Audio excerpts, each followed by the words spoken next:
Hello, je vous retrouve un petit moment après ce salon Lire dans la boucle à Saint-Maur qui était très sympathique.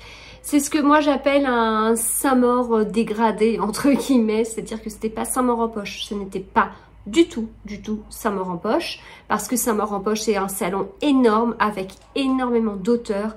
L'année dernière c'était organisé avec des espèces de grands chapiteaux, avec des espèces, enfin oui, des grandes tentes en fait. Il y avait une tente littérature générale, il y avait une tente polar, il y avait une tente littérature jeunesse, et puis c'était comme un village, il y avait plusieurs points de restauration, etc., etc. Enfin voilà, c'était assez sympathique. C'est un salon que j'aime vraiment beaucoup. Donc ce n'était pas du tout ça. Voilà, c'était pas du tout ça, mais c'était quand même très bien. C'était largement mieux que rien. Donc en fait là, ce qui était monopolisé dans Saint-Maur, c'était une rue.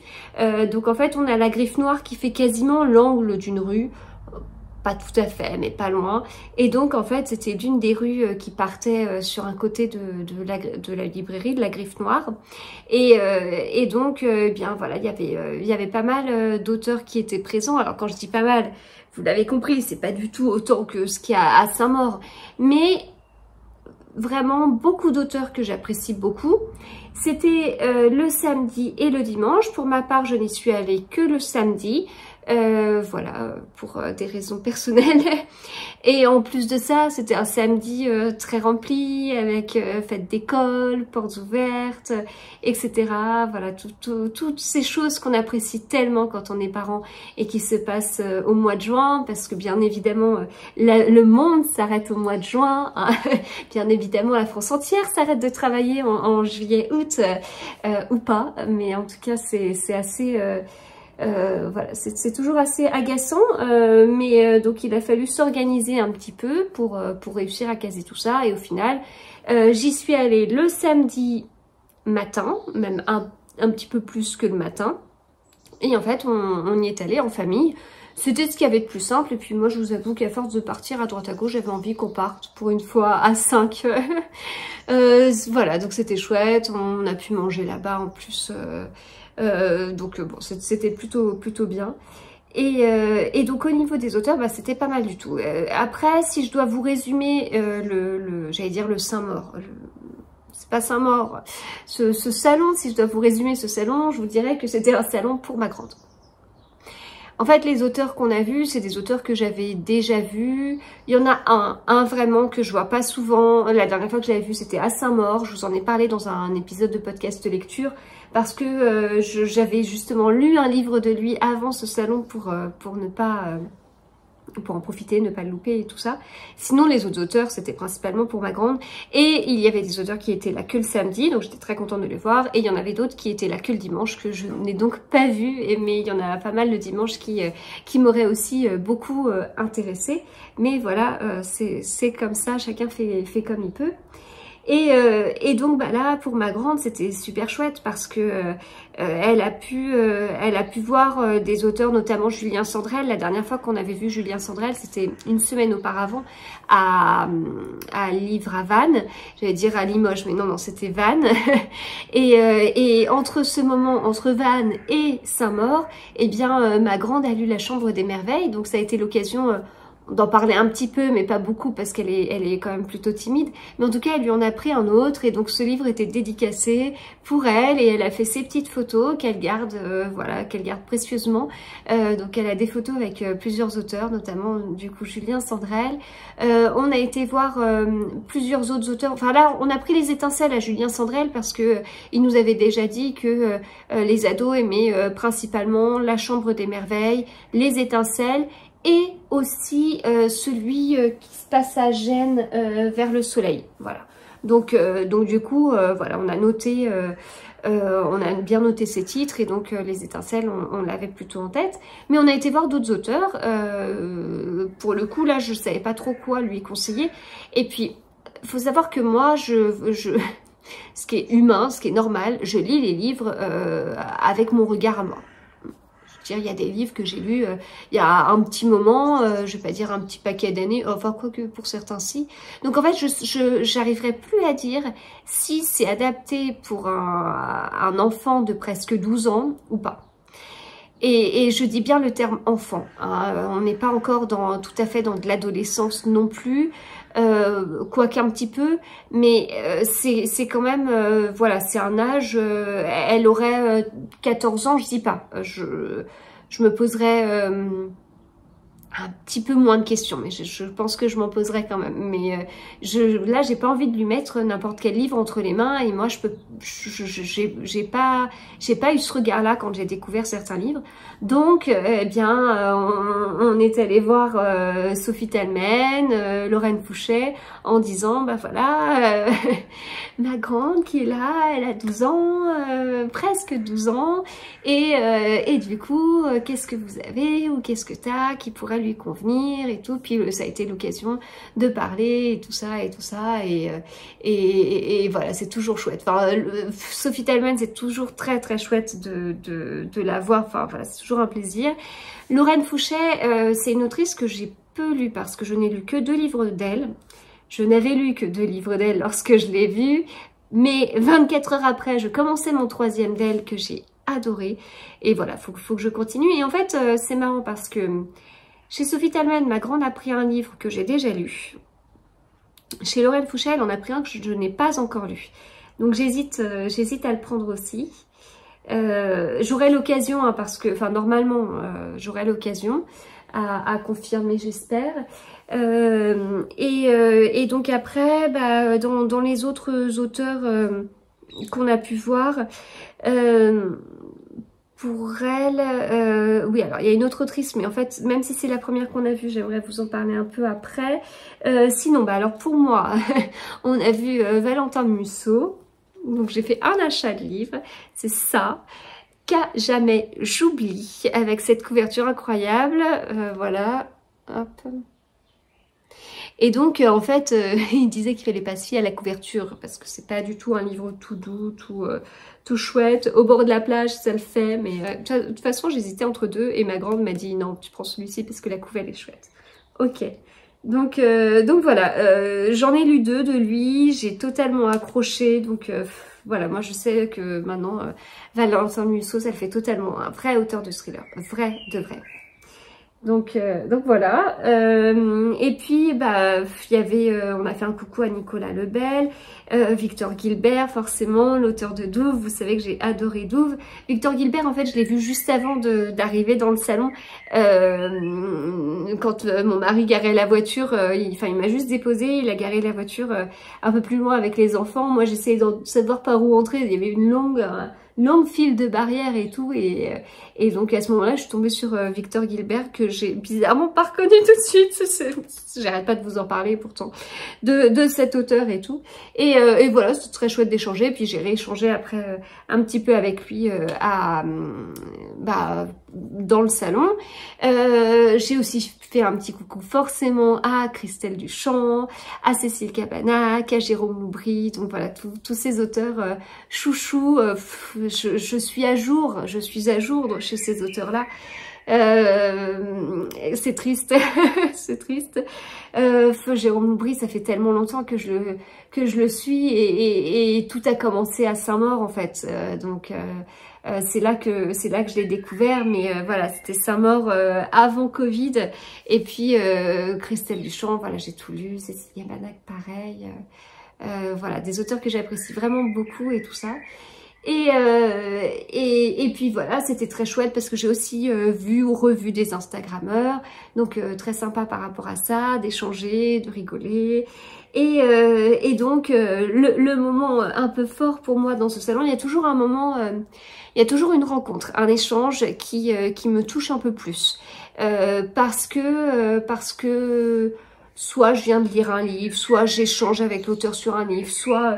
Et du coup, ça va un peu plus loin. Alors, ce qui m'ennuie, c'est que dans Van, quand j'ai enregistré la vidéo, j'ai oublié de vous parler d'un des moments forts. C'était avec Karen Ponte. Mais je vous en reparlerai quand... parce que je vais bientôt écouter un autre livre d'elle. Les livres de Karen Ponte en audio sont juste assez parfaits. Mais c'était un moment très précieux en fait. Enfin, parce que nos échanges... j'ai appris beaucoup de choses, on a pu échanger sur plein de choses, enfin voilà. Et bien là, c'était avec Aurélie Valogne. c'est pas mon autrice préférée. Pour moi, Aurélie Valognes, elle écrit deux types de livres. Elle écrit des comédies, pardon, qui se lisent assez rapidement et c'est pas mon style. Voilà, c'est pas mon style. Je les ai quasiment tous lus, mais c'est pas mon style. En fait, dans tous les livres d'Aurélie Valognes, il me manque un que j'ai en audio, mais que j'ai pas en papier. C'est La Ritournelle.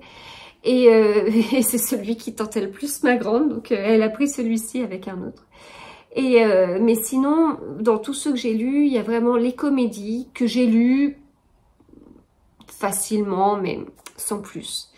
Et il y a les livres qui vont plus loin, qui sont plus personnels, qui sont prenants. À une période, c'était même les plus étoffés. Mais il y a La Cerise sur le gâteau, qui au final est une comédie, mais qui est plus épais. Donc voilà, après ça a un peu changé. Dans ces livres-là, qui moi m'ont plus touchée, il y a Au petit bonheur la chance. Je me souviendrai longtemps, je pense, du moment où je l'ai lu, des émotions que j'ai eues. Ça m'a énormément touchée, d'autant plus que c'est le personnage principal est un petit garçon qui a l'âge de mes parents, et ça a été assez intéressant en fait de voir eh bien l'enfance à cette époque-là en fait. Et donc ce livre, voilà, il m'a énormément émue. Enfin, vraiment, j'ai adoré. Donc là, ça touche le papa d'Aurélie Valognes. Il y a Né sous une bonne étoile que j'ai écouté en audio, qui est un livre vraiment en audio qui est extra, qui là touche le frère d'Aurélie Valognes. Et il y a le dernier livre de cette autrice qui est L'Envol. Je vous en ai parlé dans un podcast de lecture. C'est un livre que j'ai lu et écouté en une journée. Il n'est pas très long. J'ai lu certains passages en papier. Et quand je faisais autre chose, parce que à certains moments, j'ai pas eu le choix, je crois que j'ai rangé en partie les bibliothèques dans notre nouvelle maison, je faisais à manger, et ben j'ai passé ce livre en audio à ces moments-là, et j'ai jonglé entre l'audio et le papier. Et les deux versions sont géniales en fait. C'est un livre qui est, c'est un roman choral, mais on n'alterne pas de personnages de chapitre en chapitre, on alterne de personnages de paragraphe en paragraphe. Les deux personnages principaux, eh bien, ce sont Lily, qui peut faire penser à Aurélie Valognes. Donc Aurélie Valognes est fortement inspirée, il y a 95 ou 98%, je sais plus, inspirée d'elle, et puis sa maman. Et c'était hyper émouvant. La version papier, elle est hyper intéressante, hyper entraînante, avec un rythme très chouette.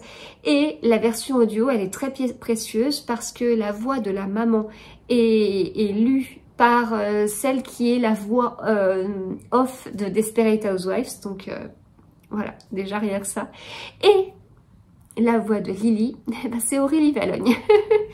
Donc j'ai pu en parler avec elle en fait, enfin lui dire voilà, moi j'ai adoré, ça me parle tellement, déjà l'histoire elle me parle beaucoup sur certains sujets, pas tout mais en partie, et puis voilà, on a vu dans Né sous une bonne étoile, on a vu des enfants atypiques au niveau scolaire, et ben là aussi c'est encore une fois enfants atypiques au niveau scolaire, mais sur une autre facette en fait.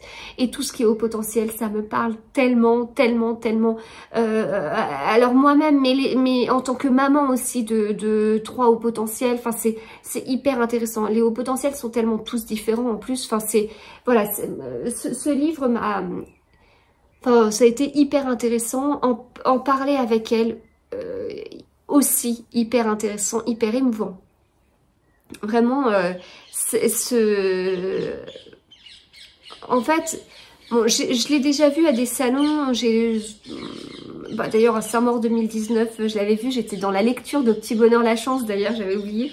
Mais j'étais en plein dedans. J'avais pu lui en parler. Je l'avais vu à la Nuit blanche des livres.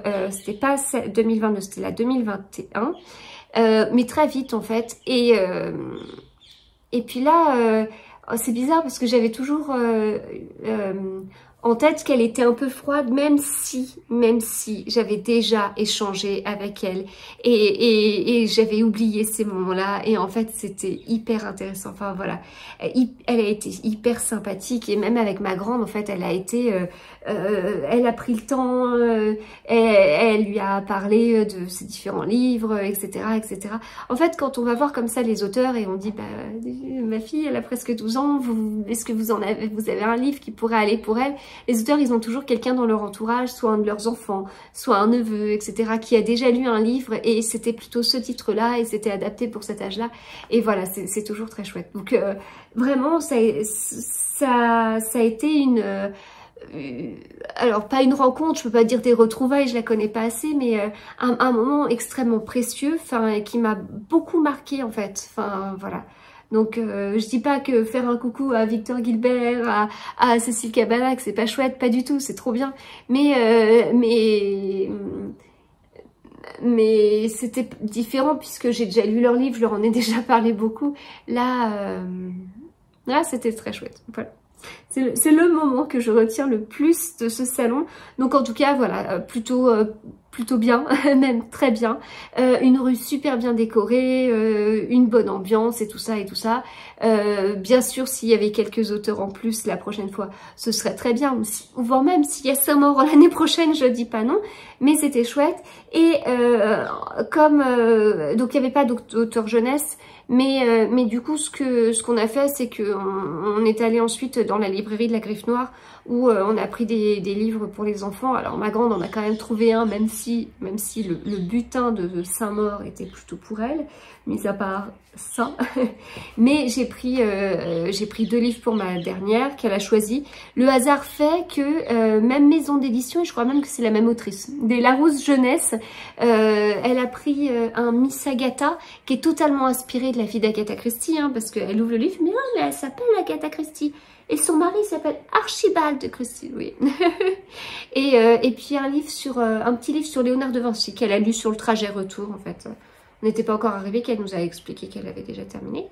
Et puis pour mon fils, chez la Bibliothèque Verte, il y avait 2 nouveaux footballeurs, 2 nouveaux titres autour de footballeurs qui étaient sortis. Il y avait déjà un premier autour de Kylian Mbappé qui l'a déjà. Et là, il y avait un Griezmann et un Messi. Et je crois que le Messi était sorti la veille.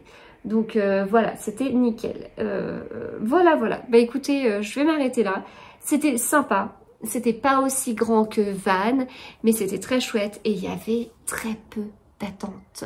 Voilà. Donc là, Aurélie Valogne, on a commencé dès le début, on s'est dit, ah, il y aura peut-être un peu d'attente. On discute avec Aurélie Valogne, elle prend le temps, il y avait peut-être 3 personnes devant nous, ça a été un peu long. Mais en fait, si on avait été... j'ai tendance à préférer commencer par les auteurs qui, pour moi, auront du monde.